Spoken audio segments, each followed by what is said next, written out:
So good morning guys. तो चलिए start करते हैं आज के यानी कि 10 फरवरी की इंपॉर्टेंट करंट अफेयर्स को। और आज का पहला प्रश्न आपके सामने है कि अभी हाल ही में किसने south Asian Football Federation under 19 महिला फुटबॉल जो चैंपियनशिप है उसको जीत लिया है। तो सही उत्तर होगा भारत ने। हम बात कर रहे हैं South Asian Football Federation under 19 women's championship की। अभी जो 2026 में ये हुआ 7वां एडिशन हुआ। 31 जनवरी को शुरू हुआ था, 7 फरवरी तक चला ये। और हुआ कहां पर? ये हुआ पोखरा नेपाल में, जो रंगशाला स्टेडियम है वहां पर इसका आयोजन हुआ था। तो इसको जीत लिया भारत ने। भारत का ये तीसरा टाइटल है, मतलब 7 में से 3 टाइटल भारत ने जीत लिए। और यहाँ पे भारत ने हराया किसको? बांग्लादेश को हराया है। Best goalkeeper of the tournament रही मुन्नी, भारत से है। और फेयर प्ले अवार्ड भी भारत को दिया गया। अब यहाँ पे फुटबॉल से संबंधित कुछ इंपॉर्टेंट जो करंट अफेयर्स है वो मैं आपको रिवाइज कराता हूँ। और अंडर 19 से आपको साथ में याद आएगा, अभी 2 दिन पहले हमने पढ़ा था आईसीसी अंडर 19 वर्ल्ड कप जो जिम्बाब्वे और नामीबिया में हुआ था, उसको भारत ने ही जीता था। वहां पे भारत ने इंग्लैंड को हराया था, तो वो भी याद रखना। अभी हम फुटबॉल से संबंधित करंट अफेयर्स रिवाइज करते हैं। देखो, आपको याद होगा अभी बैलन डी और अवार्ड दिया गया था। अगर वुमेन्स कैटेगरी में बात करें तो एटना बोनमाटी को मिला था। ये स्पेन की हैं और बार्सिलोना क्लब के लिए खेलती हैं। पुरुषों में उस्मान डेम्बले को मिला था, ये फ्रांस से है और पेरिस सेंट जर्मेन क्लब के लिए खेलते हैं। और लियोनेल मेसी आपको बताया जब भारत आए थे तो उनकी 70 फुट ऊंची एक विशाल लोहे की प्रतिमा बनाई गई थी कोलकाता में। और FIFA mail player of the year 2025 चुना गया था उस्मान डेम्बले को।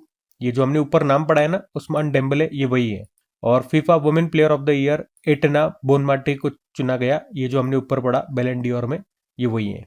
उसके अलावा प्रोजेक्ट महादेवा, ये महाराष्ट्र ने शुरू किया था। उद्देश्य था ग्रामीण और आदिवासी क्षेत्रों से युवा फुटबॉल प्रतिभाओं को खोजना। दूसरा फीफा इंटर कॉन्टिनेंटल कप 2025, ये कतर में हुआ था। इसको पेरिस सेंट जर्मेन ने जीता और फ्लेमिंगो को हराया था। ये पेरिस सेंट जर्मेन ये फ्रांस का क्लब है। उसके अलावा डॉक्टर बीसी रॉय ट्रॉफी 2025-26, इसको junior boys national football championship भी बोलते हैं, पंजाब में हुआ था। मणिपुर ने जीता, पश्चिम बंगाल को हराया।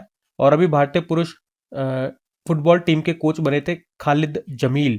जबकि 10वां कोपा अमेरिका फेमेनिना 2025, मतलब महिलाओं का कोपा अमेरिका जो इक्वेडोर में हुआ था, उसको ब्राजील ने जीता, कोलंबिया को हराया।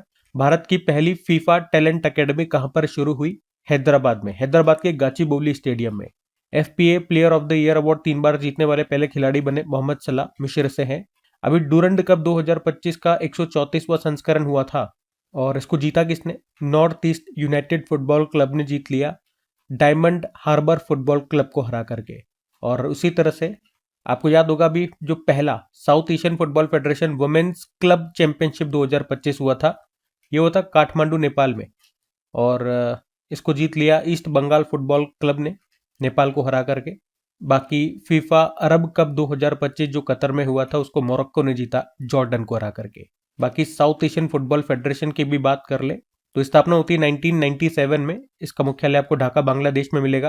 प्रेसिडेंट है काजी सलाउद्दीन, बांग्लादेश से हैं, लेकिन इसके जो पहले अध्यक्ष थे वो थे पीपी लक्ष्मण, वो भारत से थे। ठीक है, तो फुटबॉल वाला ही हमारा ये प्रश्न था। और फुटबॉल से संबंधित ये सारे करंट अफेयर जो लेटेस्ट है वो मैंने आपको रिवाइज कराया, ध्यान में रखना। अगला प्रश्न देखते हैं। फिर अगले में पूछ रहे हैं कि अभी हाल ही में भारत का पहला पूरी तरह से डिजिटल एफपीआई लाइसेंस को किसने जारी किया है? तो आंसर होगा कोटक महिंद्रा बैंक ने।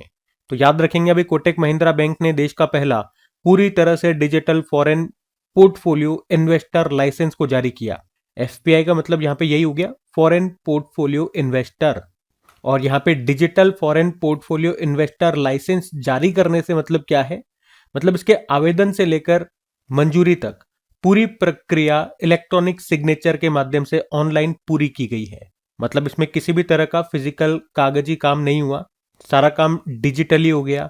और अगर बात करें ये एफपीआई लाइसेंस क्या है, मतलब फॉरेन पोर्टफोलियो इन्वेस्टर लाइसेंस क्या है, तो आप कहोगे कि विदेशी निवेशकों को भारतीय शेयरों में, बॉन्ड्स में ये निवेश करने की अनुमति देता है।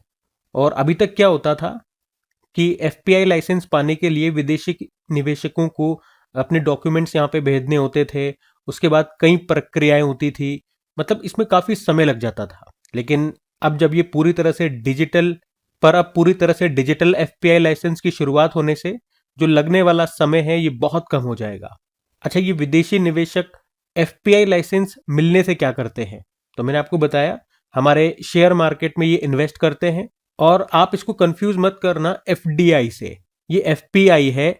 एफडीआई मतलब होता है फॉरेन डायरेक्ट इन्वेस्टमेंट, हमने कई बार पढ़ा है, और ये हम पढ़ रहे हैं फॉरेन पोर्टफोलियो इन्वेस्टर्स। इसमें सबसे बड़ा अंतर यही होता है, जो एफडीआई होते हैं वो लॉन्ग टर्म के लिए पैसा इन्वेस्ट करते हैं, निवेश करते हैं। एफपीआई शॉर्ट टर्म के लिए करते हैं। एफडीआई भौतिक संपत्तियों में इन्वेस्ट करते हैं और एफपीआई शेयर मार्केट में, बॉन्ड्स वगैरह में इन्वेस्ट करते हैं। ये इनमें मुख्य अंतर है। ठीक है, तो सब मैंने आपको समझा दिया। प्रश्न क्या है, ध्यान रखना, भारत का पहला पूरी तरह से डिजिटल एफपीआई लाइसेंस किसने जारी किया? तो कोटक महिंद्रा बैंक ने। कोटक महिंद्रा बैंक की बात करें, स्थापना होती है 1985 में।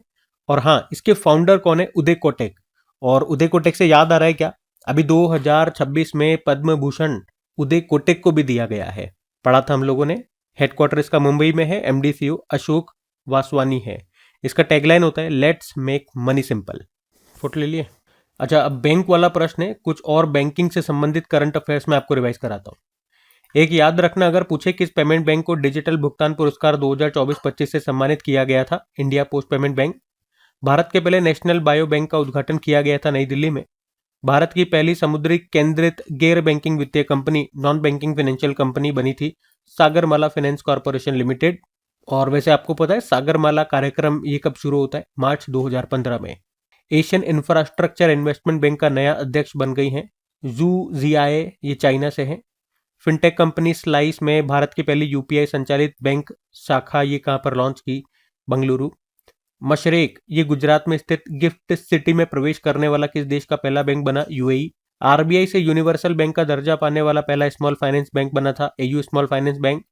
.बैंक.इन डोमेन अपनाने वाला पहला पब्लिक सेक्टर यूनिट बैंक, ये कौन सा बना? Punjab national bank. मलेशिया ने राइट बैंक लॉन्च किया था, जो कि दुनिया का पहला एआई संचालित बैंक है। रुपे नेटवर्क पर भारत का पहला ईएमआई आधारित क्रेडिट कार्ड भारत पे, और किस बैंक ने लॉन्च किया? Unity small finance bank. Global finance, इसने जो वर्ल्ड बेस्ट कंज्यूमर बैंक 2025 किसे चुना था? एसबीआई को। और अभी वित्त मंत्रालय ने वित्त वर्ष 2024-25 के लिए इंडिया पोस्ट पेमेंट बैंक को डिजिटल पेमेंट अवार्ड 2024-25 से भी सम्मानित किया था। उसके अलावा आपको याद है स्मॉल फाइनेंस बैंक में बदलने के लिए आरबीआई से मंजूरी पाने वाला पहला पेमेंट बैंक कौन सा बना था? Fino payment bank. ठीक है, तो ये सब बैंकिंग से संबंधित प्रश्न थे, ध्यान में रखना। अगला प्रश्न देखते हैं। फिर अगले में पूछ रहे हैं, हाल ही में किस राज्य ने अपनी तरह के पहले महिला नेतृत्व वाले इंडस्ट्रियल पार्क का उद्घाटन किया? तो आंसर होगा कर्नाटक। तो अभी कर्नाटक ने चिकबल्लापुर जिले के गोरीबिदारनूर नामक एक स्थान है, वहां पे अपनी तरह का पहला महिलाओं के नेतृत्व वाला औद्योगिक पार्क का भी उद्घाटन किया। और उद्घाटन किया किसने? फिक्की लेडीज ऑर्गेनाइजेशन ने। तो इसमें 50 एकड़ का एक औद्योगिक क्षेत्र होगा, जिसे विशेष रूप से महिला उद्यमियों के लिए विनिर्माण व्यवसाय शुरू करने और चलाने के लिए डिजाइन किया गया है। मतलब यहाँ पे जो भी कारखाने या जो भी उद्योग होंगे, वे मुख्य रूप से महिलाओं के द्वारा ओन्ड, यानी कि उनके द्वारा स्वामित्व उनका महिलाओं का होगा, और संचालित भी महिलाओं के द्वारा किए जाएंगे। ये पार्क महिला उद्यमियों को विनिर्माण और बड़े व्यवसायों में आने के लिए एक सुरक्षित, सहयोगी और सभी आधुनिक सुविधाओं वाला माहौल प्रदान करेंगे। मतलब इंडस्ट्रीज, उद्योग महिलाएं चलाएंगी। अच्छा, इसी तरह का एक प्रश्न एक बार एग्जाम में आया था कि देश का पहला महिलाओं के स्वामित्व वाला औद्योगिक पार्क ये कहां पर बना है? ये प्रश्न हम पढ़ चुके हैं करंट अफेयर्स में, और ये प्रश्न आपका एग्जाम में भी पूछा जा चुका है। ये आप देख सकते हैं, मैं आपको शो भी कर रहा हूं। तो कहां पर स्थापित किया गया था? तो आंसर होगा हैदराबाद में। ये 2022 की बात है। और आज जो हम पढ़ रहे हैं, ये कर्नाटक का पहला है इस तरह का महिला नेतृत्व वाला इंडस्ट्रियल पार्क, ये कर्नाटक का पहला है। तो इसे स्थापित किया फिक्की लेडीज ऑर्गेनाइजेशन ने। फिक्की लेडीज ऑर्गेनाइजेशन की स्थापना होती है 1983 में। हेडक्वार्टर इसका नई दिल्ली है। और अगर फिक्की की बात करें तो सबसे पहले तो एक तो फिक्की की फुल फॉर्म याद रखना, एग्जाम में पूछी जाती है। Federation of Indian chambers of commerce and industry. ये भारत का सबसे बड़ा, सबसे पुराना और सर्वोच्च व्यावसायिक संगठन है। स्थापना इसकी होती है 1927 में। इसकी जो स्थापना है ना, महात्मा गांधी जी की सलाह पर भारतीय व्यवसायी थे जीडी बिरला और पुरुषोत्तम दास ठाकुरदास, उन्होंने की थी। हेडक्वार्टर नई दिल्ली, डायरेक्टर जनरल ज्योति विज हैं। और वैसे फिक्की लेडीज ऑर्गेनाइजेशन की अभी नई हेड कौन बनी थी? जॉयश्री दास गुप्ता। ठीक है, तो ये सारे पॉइंट्स ध्यान में रखना। अगला प्रश्न देखते हैं। फिर अगले में पूछ रहे हैं, हाल ही में कॉम्प्रिहेंसिव बर्ड एटलस पब्लिश करने वाला दूसरा भारतीय राज्य अभी कौन सा बन गया है? तो आंसर होगा गोवा। तो याद रखेंगे गोवा, यह भी केरल के बाद व्यापक स्टेट लेवल बर्ड एटलस प्रकाशित करने वाला अभी दूसरा भारतीय राज्य बन गया है। तो इस एटलस में गोवा में पक्षियों की प्रजातियां, उनके वितरण और संख्या का विस्तृत वैज्ञानिक डेटा आपको मिलेगा, और ये डेटा संरक्षण और निगरानी में मदद करेगा पक्षियों की। तो अभी ये एटलस अभी 7 फरवरी 2026 को गोवा के नवे पक्षी महोत्सव के दौरान जारी किया गया। ठीक है, तो यहां से भी पहला प्रश्न वो आपका बन जाएगा, वो आप याद रखना क्योंकि एग्जाम में आ चुका है कि जो बर्ड एटलस जारी करने वाला पहला राज्य है वो कौन सा है। तो याद रखेंगे केरल। और अब दूसरा कौन सा बन गया? दूसरा गोवा बन गया है।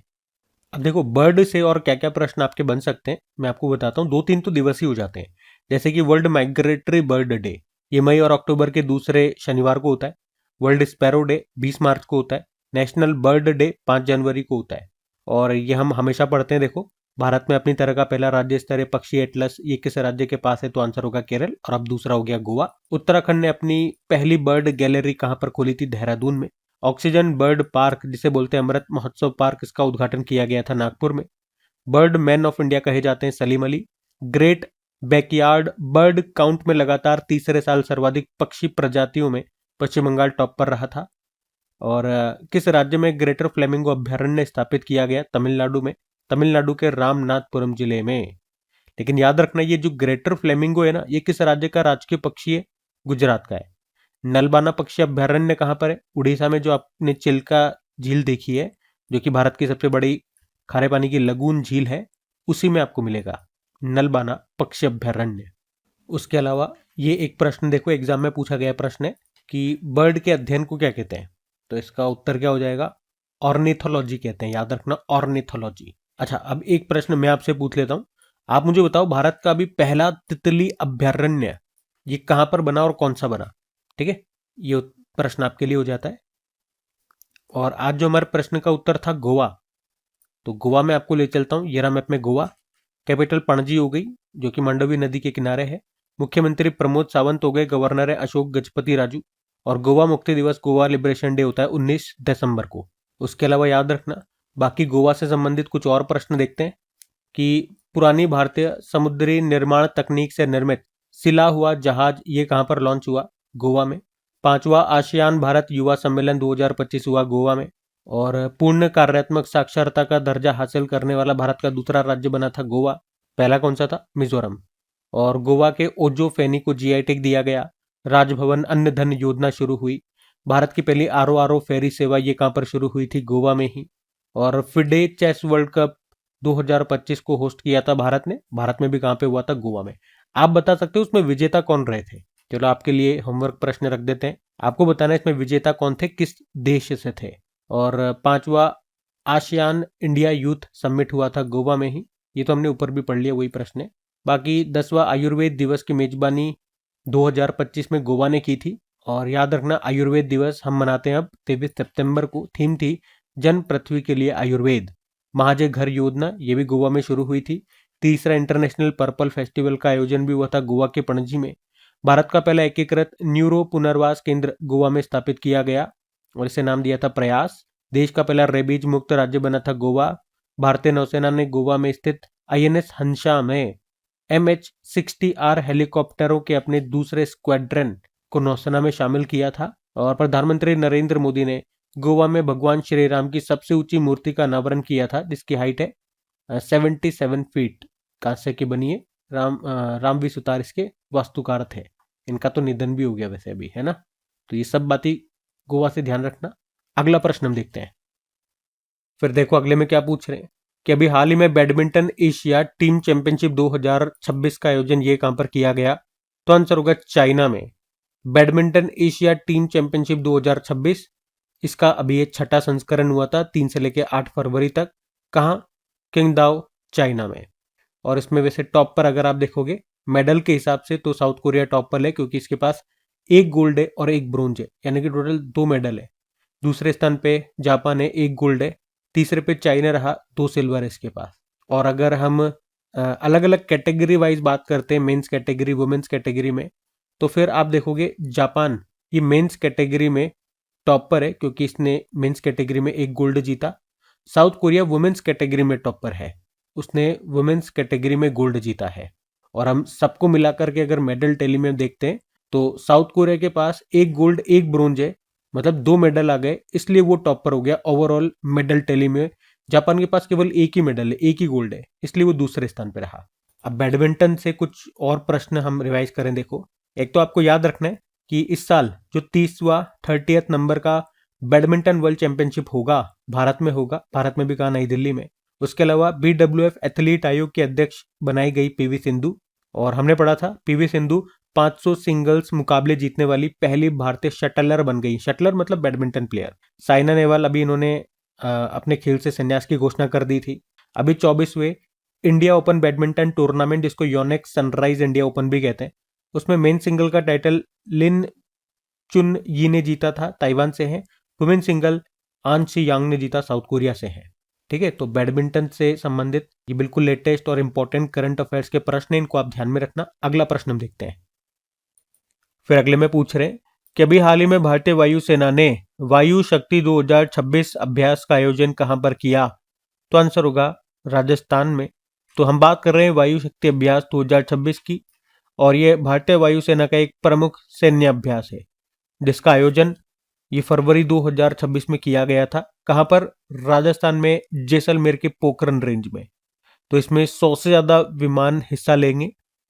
इसमें राफेल, सुखोई 30 MKI, तेजस, जगुआर और मिराज 2000 जैसे फ्रंटलाइन फाइटर जेट्स इसमें शामिल होंगे। और उसके अलावा याद रखना, भारत का स्वदेशी प्रचंड अटैक हेलीकॉप्टर, यानी कि पहली बार लाइव रॉकेट फायरिंग ये प्रदर्शित की जाएगी इसी में, वायु शक्ति 2026 अभ्यास में। ठीक है, तो इसको याद रखो, अच्छा प्रश्न बन सकता है ये। अब यहाँ पे जो मैं आपको रिवाइज करा रहा हूँ, ये सारे अभ्यास भारतीय सेना ने ही आयोजित किए थे। एक बार देखो इनको। अगर अभ्यास ड्रोन प्रहार की बात करते हैं, भारतीय सेना ने आयोजन किया था अरुणाचल प्रदेश में। दिव्य शक्ति अभ्यास आयोजन भारतीय सेना ने किया सिक्किम में। और अचूक प्रहार अभ्यास भारतीय सेना ने आयोजन किया अरुणाचल प्रदेश में। और कौशल 3.0 अभ्यास भारतीय सेना ने आयोजन किया था अरुणाचल प्रदेश में। और समन्वय शक्ति, इसका आयोजन किया था इंडियन आर्मी ने असम और मणिपुर के बीच में। ठीक है, तो ये सारे पॉइंट्स ध्यान में रखना। अगला प्रश्न हम देखते हैं, ये बुक वाला प्रश्न है। तो बुक का नाम क्या है? Reclaiming incredible. और इसको लिखा किसने है? नवीन कुंडू ने लिखा है। तो ये बुक आप कह सकते हो 2047 तक भारतीय पर्यटन क्षेत्र को $1 ट्रिलियन की अर्थव्यवस्था में बदलने पर यह बुक आधारित है। तो बुक का नाम याद रखेंगे। पूरी बुक का नाम क्या है? Reclaiming India, a blueprint of India tourism unclaimed throne, और लिखा है नवीन कुंडू ने। बाकी देखो, बुक वाला प्रश्न है, कुछ और इंपॉर्टेंट बुक्स मैं आपको रिवाइज कर रहा हूं। एक बुक हमने पढ़ी थी जिसका नाम है the remarkable life of the only women in the constituent assembly. ये ऑटोबायोग्राफी है बेगम कुदसिया रसूल की। भारत दैट इज इंडिया को अभिजीत जोग ने। The 11th hour quintet of stories को सलमान रुश्दी ने। Kashmir in the line of fire को रंजन महाजन ने। व्हेन इट ऑल बिगन को राकेश मारिया ने। सनातन संस्कृति की अटल संस्कृति, अटल जी के ऊपर ये बुक आई थी। इसको लिखा वासुदेव देवनानी ने, राजस्थान विधानसभा के अध्यक्ष है ये। और द ग्रेट सैंक्शंस हैक, इसको उर्जित पटेल ने लिखा। और मोदी युग में भारत का आर्थिक सशक्तिकरण ये किया सिकंदर कुमार ने।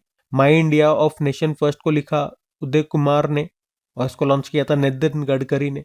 उसके अलावा महामनाव वांग्मय, ये पंडित मदन मोहन मालवीय के लेखन और भाषणों का संग्रह है।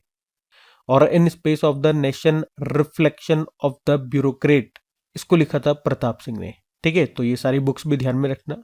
ठीक है, तो ये पॉइंट्स भी ध्यान में रखना। अगला प्रश्न हम देखते हैं।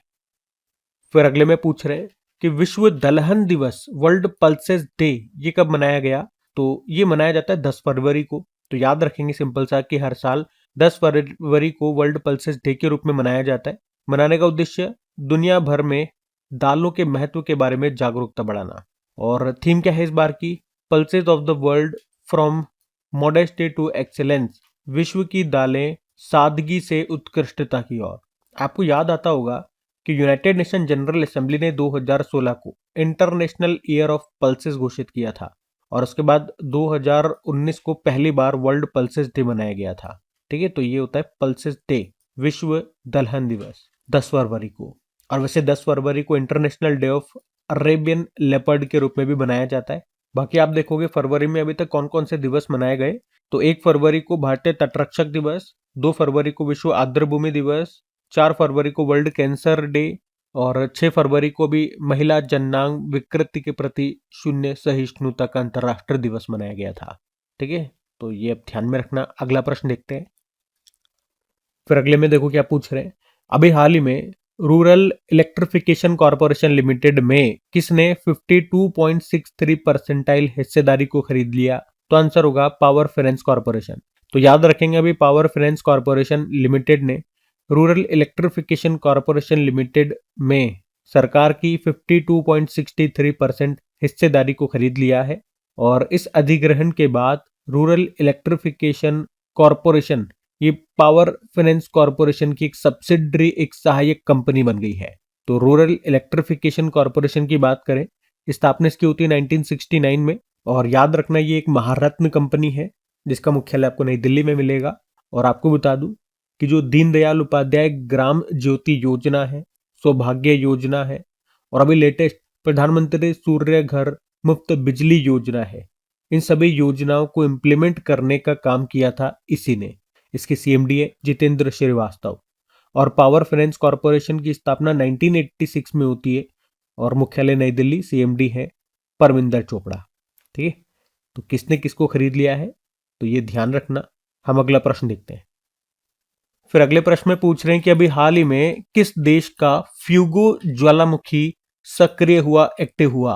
तो ये ज्वालामुखी आपको मिलेगा ग्वाटेमाला देश में। ग्वाटेमाला ये सेंट्रल अमेरिकी देश है और यहीं पर स्थित फ्यूगो ज्वालामुखी, जिसे आग का ज्वालामुखी भी कहते हैं, और ये दुनिया के सबसे सक्रिय ज्वालामुखियों में से एक है। और अभी इसमें पावरफुल एक्सप्लोजन हुआ, विस्फोट हुआ, और इससे निकलने वाली राख हवा में 15,000 फीट की हाइट तक पहुंच गई। लास्ट टाइम 2018 में इसमें एक भीषण विस्फोट हुआ था, उसके बाद ये फिर से एक्टिव हो गया है। अब यहाँ पे वॉल्केनो से संबंधित और क्या क्या प्रश्न बनते हैं वो मैं आपको रिवाइज कराऊंगा, लेकिन उससे पहले ग्वाटेमाला आपको लेकर के चलता हूँ। ये रहा मैप में ग्वाटेमाला, कैपिटल ग्वाटेमाला सिटी हो गई, करेंसी है ग्वाटेमालन क्वट्जाल। अब देखो वॉल्केनो से क्या क्या प्रश्न बन सकते हैं आपके। एक तो आपको याद रखना है कि वो कौन सा महाद्वीप है जहां पे एक भी ज्वालामुखी नहीं है, तो ऑस्ट्रेलिया। भूमध्य सागर का प्रकाश स्तंभ किसे कहते हैं? स्ट्राम्बोली ज्वालामुखी को। ये इटली के लिपारी द्वीप पर है। और इटली में ही एटना ज्वालामुखी भी है, सिसिली द्वीप पर, यहाँ पर विशुवियस ज्वालामुखी भी है। भारत का एकमात्र सक्रिय ज्वालामुखी बैरन द्वीप पर बैरन ज्वालामुखी है, अंडमान निकोबार में मिलेगा। किलायू ज्वालामुखी, मोनालवा ज्वालामुखी, ये अमेरिका के हवाई द्वीप पर है। Mount Ibu, Mount Semeru, Lewotobi, Laki ज्वालामुखी, Krakatoa, Mount Merapi, Mount Sinabung, ये सब इंडोनेशिया में है लेंगे। ज्वालामुखी में सबसे ज्यादा कौन सी गैस निकलती है? जलवाष्प, वाटर वेपर। और रिंग ऑफ फायर किस महासागर में स्थित है? तो प्रशांत महासागर। पृथ्वी का सुरक्षा बल किसे कहते हैं? ज्वालामुखी को ही कहते हैं। उसके अलावा ज्वालामुखी फटने पर टॉप पर जो गड्ढा बनता है उसे क्या कहते हैं? क्रेटर कहते हैं। और दुनिया का सबसे ऊंचा ज्वालामुखी पर्वत कौन सा है? ओजोस डेल सलाडो, ये चिली और अर्जेंटीना की सीमा पर है। अच्छा, रूस के कमचटका प्रायद्वीप में स्थित कल्यूचेवस्काया ज्वालामुखी में विस्फोट हुआ था। और यहीं पर एक ज्वालामुखी है क्रेशेनिनिकोव ज्वालामुखी, यहाँ पर भी 600 सालों के बाद विस्फोट हुआ था। बिजिमियानी ज्वालामुखी, ये रूस के कमचटका प्रायद्वीप में भी है, आपको मिलेगा, मतलब ये तीनों एक ही स्थान पर मिल जाएंगे। और हेली गुब्बे ज्वालामुखी याद रखना इथोपिया में है। और ये वोल्केनो 12,000 सालों के बाद फटा था और इसका स्मोक उड़ते उड़ते भारत तक आ गया था, तो ये काफी न्यूज में था, ध्यान में रखना। बाकी ये थे आज की हमारी करंट अफेयर्स की क्लास।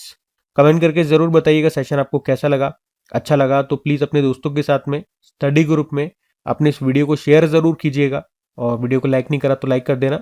बाकी चलो अभी कल के करंट अफेयर्स का क्विक रिविजन कर लेते हैं और सेशन एंड करते हैं। बाकी इनकी प्रैक्टिस के लिए मॉक टेस्ट आप लगाएं और पीडीएफ आपको मिल जाती है क्रिक एग्जाम एप्लीकेशन पे, जिसका लिंक डिस्क्रिप्शन बॉक्स में है। बाकी चलो अभी रिवीजन करते हैं कल का। तो कल पहला प्रश्न पूछा था, भारत की पहली क्वांटम कंप्यूटिंग वैली की आधारशिला कहां पर रखी गई? अमरावती। फिर पूछा 16वें वित्त आयोग की रिपोर्ट जारी की गई। 16वें वित्त आयोग के अध्यक्ष कौन है? अरविंद पनगरिया। फिर पूछा भारत का पहला एंटी ड्रोन बंदरगाह ये कौन सा बन गया है? वीओ चिदम्बरनार बंदरगाह। और 39 नंबर का सूरज कुंड अंतरराष्ट्रीय शिल्प मेले का आयोजन हुआ फरीदाबाद में। अभी फरवरी 2026 में भारत ने कहां पर अग्नि 3 का सफल परीक्षण किया? उड़ीसा। और भारत का पहला को ब्रांडेड रुपे क्रेडिट कार्ड किस रीजनल रूरल बैंक ने लॉन्च किया? त्रिपुरा ग्रामीण बैंक। उसके अलावा एनपीएस स्वास्थ्य पेंशन योजना किस संगठन के द्वारा शुरू की गई? Pension fund regulatory and development authority ने। और छठा राष्ट्रीय फसल पोषण शिखर सम्मेलन 2026 कहां पर शुरू हुआ? तो आंसर होगा मुंबई। और एटीपी मेंस डबल रैंकिंग में टॉप 20 में प्रवेश करने वाले दूसरे भारतीय टेनिस प्लेयर बन गए हमारे युकी भांबरी। और आखिरी प्रश्न था, किस देश के राष्ट्रपति पैट्रिक हार्मनी भारत की यात्रा पर आए? तो आंसर होगा सेशल्स। बाकी चलो कल का भी होमवर्क प्रश्न देख लेते हैं और सेशन एंड करते हैं फिर। तो आपसे पूछा था अंतरराष्ट्रीय सरस्वती महोत्सव का आयोजन ये कहां पर किया गया था? तो इसका सही उत्तर होगा हरियाणा में। आप सभी ने प्रश्न का बिल्कुल सही उत्तर दिया। अब ये आज का आपका होमवर्क प्रश्न।